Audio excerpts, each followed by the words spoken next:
Millions of dollars remain unpaid for emergency medical services across Virginia. Alex Littlehales joins us in studio with a new discovery outlining a financial dilemma first responders are trying to work through. Alex. Yeah, Dan, to understand this issue, you need to understand that within the Department of Health is the Office of Emergency Medical Services, or the OEMS. They are the regulatory agency for EMS in Virginia. But according to an internal investigation, there are concerns about, quote, potential fraudulent activity and a debt worth more than $30 million.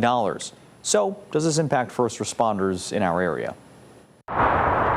New documents obtained by 13 News now reveal a $33 million financial gap impacting how emergency medical services across Virginia operate.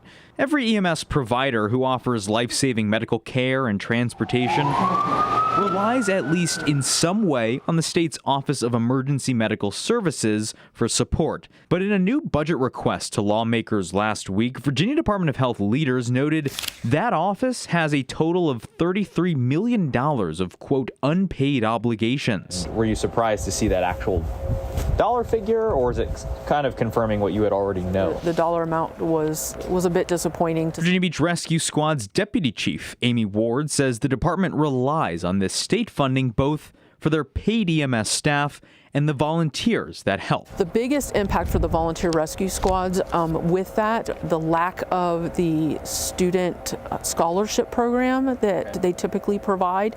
They're not supporting that currently. The recent developments also note VDH leadership found, quote, potential fraudulent activity and financial, quote, irregularities dating back to last June. What is that impact like to communities across the state? Difficulty getting funding support and grants through the state. That puts that back on the squads to do that. So we're looking for creative ways to find funding. Virginia Beach rescue officials add that medical services will not be disrupted because of these financial issues at the state level, but it's a new financial barrier they now need to account for. I'm Alex Littlehales for 13 News Now. All right, thanks so much, Alex. The investigations are now in the hands of the Virginia State Police and the Office of the U.S. Attorney.